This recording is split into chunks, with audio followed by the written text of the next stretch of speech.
旋风脚，我们很多人在做的时候，提前把两手打开，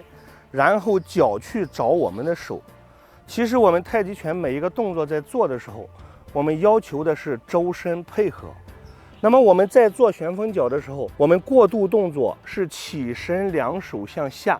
在我们两手由下向两侧向上打开的同时，结合我们的起脚，这样我们周身可以做到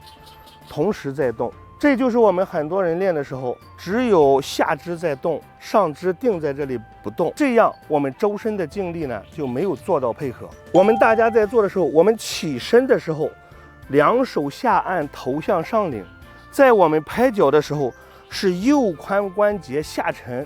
那么我们的力沉到右脚脚底，这个时候我们身体左右打开，